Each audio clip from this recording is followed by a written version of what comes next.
জামাত এবং এনসিপির ভাগ্য ভালো, বিএনপি যে এখনো পর্যন্ত তাদের নেতাকর্মীদেরকে জামাত এবং এনসিপির বিরুদ্ধে লেলিয়ে দেয়নি। কি হলো, ওই 18 মাসে তারা মনে করেছিল যে আমরা মহাকাশে উঠে গেছি। স্বরাষ্ট্রমন্ত্রী জাতীয় সংসদে দাঁড়িয়ে বলেছেন, সংস্কারের বাহানায় যদি নির্বাচন হতে দেয়া না হয় সেজন্য আপোষ করে জুলাই সনদ সই করেছে।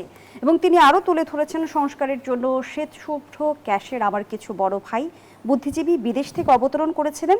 তারা মাথায় টুকরি ভর্তি করে অলৌকিক কিছু সংস্কার নিয়ে দেশে অবতরণ করলে পরে আমরা সংস্কার কমিশনে আলাপ আলোচনা করতে করতেই জুলাই জাতীয় সনদটা প্রণয়ন করেছি। স্বরাষ্ট্রমন্ত্রীর এই স্বীকারোক্তি আসলে কি প্রমাণ করে? উনি তো আশ্চর্য কিছু বলেননি, একেবারে সত্য কথা বলেছেন। আমরা সারা বাংলাদেশের মানুষ যেটা বুঝেছিলাম, যদি নির্বাচন হয় সেটা যে কোনোভাবে নির্বাচন হোক, সেখানে বিএনপি একটা ব্রুট মেজরিটি পাবে। 2 নম্বরে যেটা আমরা বুঝেছিলাম এবং বলেছিলাম যে বিএনপি সরকার গঠন করার পর কোনো অবস্থাতেই কোনো কিছুর নিয়ন্ত্রণ ডক্টর মোহাম্মদ ইউনূস, জামাত অথবা এনসিপি এদের নিয়ন্ত্রণে থাকবে না। 3 নম্বরে বলেছিলাম যে কোনো কারণে যদি এই মুহূর্তে বাংলাদেশে তারেক রহমান সাহেব লন্ডন থেকে আসেন, 1 মিনিটের মধ্যে যমুনার যে গুরুত্ব হারিয়ে যাবে। কোনো মানুষ যমুনায় যাবে না, সবাই তারেক রহমান সাহেবকে কেন্দ্র করে সেই ছুটাছুটি করবে এবং মনে হবে তিনি দেশের প্রধানমন্ত্রী। তা আমরা কিন্তু এই কথাগুলো গত 1 বছর ধরে বিভিন্ন মাধ্যমে বলে আসার চেষ্টা বলছিলাম। কিন্তু ওই সময়টাতে যারা স্টিয়ারিংয়ে যারা ছিলেন, তো তারা যদি এই বাস্তবতাটা বুঝতেন তাহলে আজকের এই পরিস্থিতি তৈরি হতো না। আপনি চিন্তা করুন যে আপনি একটা শক্তিশালী বাঘ বা ধরুন একটা হাতি, আপনি তাকে যে কোনোভাবে আপনি তাকে শিকলবন্দি করে ফেলেছেন। এখন শিকলবন্দি করে বাঘকে বলছেন হাসো, বাঘ হাসছে, হাতিকে বলছেন নাচো, হাতি নাচছে। কিন্তু যখন তারা ছাড়া পাবে, সুযোগ পাবে, তখন আপনার সাথে কি করবে? জামাত এবং এনসিপির ভাগ্য ভালো, বিএনপি যে এখনো পর্যন্ত তাদের নেতাকর্মীদেরকে জামাত এবং এনসিপির বিরুদ্ধে লেলিয়ে দেয়নি, এটি তো তাদের সৌভাগ্য। এর কারণ হলো এই যে 18 মাসে বিএনপির যারা নেতাকর্মী আছেন বিভিন্ন স্কুল, কলেজ, মাদ্রাসায় বিএনপি যে সকল কর্মকর্তা রয়েছেন, প্রত্যেকটা লোকের মধ্যে যে আতঙ্ক ছড়িয়ে দেওয়া হয়েছিল, তাদেরকে যে অপমান করা হয়েছিল এবং বিভিন্ন ক্যাম্পাসে, এমনকি ঢাকা বিশ্ববিদ্যালয়ের বিভিন্ন হলগুলোতে এই দেখা যাচ্ছে যে তারা কেউ সমন্বয়কের নামে, কেউ শিবিরের নামে, তারা কিন্তু ঠিকই তাদের কার্যক্রম চালিয়ে যাচ্ছিল, কিন্তু ছাত্রদলের যে সকল নেতা রয়েছেন তাদেরকে কিন্তু ক্যাম্পাসে ঢুকতে দেওয়া হয়নি। তো কাজেই এই জিনিসগুলোর একটা প্রতিক্রিয়া হবে, নেতিবাচক প্রতিক্রিয়া হবে। তো সেটাই এখন বিএনপি করেনি এখন পর্যন্ত।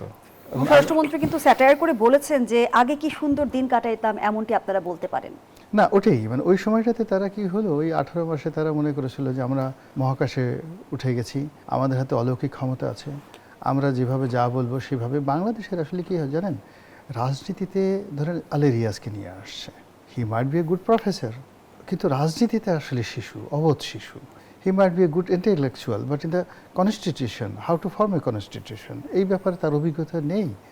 ডক্টর মোহাম্মদ ইউনূস সারা পৃথিবীতে যাকে বলা হয় তিনি বক্তৃতা করে বেড়ান, কিন্তু তাকে যদি রাজনীতির ময়দানে সেই টেকনাফে গিয়ে বদির কাছে পাঠানো হয়, বদি তাকে পুরো টেকনাফ অঞ্চল ঘুরিয়ে আসার সময় তার পকেটের মধ্যে কখন যে 2 প্যাকেট ইয়াবা ঢুকিয়ে দেবে সে টেরই পাবে না। এবং ঢাকাতে আসার পর মাঝপথে দেখা গেল ইউনূস সাহেবের পকেটের মধ্যে ইয়াবা আছে। This is politics. তো যার জন্য সেই পলিটিক্সটাকে নন পলিটিশিয়ানরা তারা 18 মাস খেলার চেষ্টা করছেন, আর পলিটিশিয়ানরা এখানে কোনো আপোষ করেনি, তারা পলিটিক্স করেছে।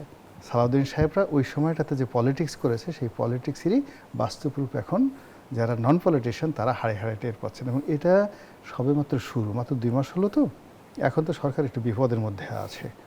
এটা বিপদের মধ্যে কেমন বিপদ, আমার এক বন্ধু বলতেছিল, সে খুব ঢাকা শহরে একসময় খুব নামকরা মাস্তান ছিল, তো জেল থেকে বের হয়েছে, বের পর দেখে তার ব্যবসা বাণিজ্য সব এলোমেলো হয়ে গেছে।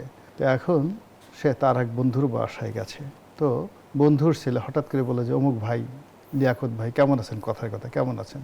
তো সে বলছে, আরে বেয়াদব, আমি না একটু বিপদে আছি, সারা জীবন তুই আমার চাচা ডাকতি, আমি তোর বাপের বন্ধু, এখন আমার এই বিপদের সময় আমাকে ভাই ডেকে ফেললি, দাঁড়া, আর জাস্ট 15 দিন পর তোকে আমি কি করতেছি। তো এমন একটা অবস্থা বিএনপি এখন এই ইরান যুদ্ধের কারণে, তারপর সে দেশের বন্যা বৃষ্টির কারণে, হাজার রকম সমস্যার কারণে বিএনপি দাঁড়াতে পারছে না। কিন্তু এই বিএনপি সেই বিএনপি না, এই বিএনপি সারা জীবন আওয়ামী লীগের সাথে ফাইট করেছে।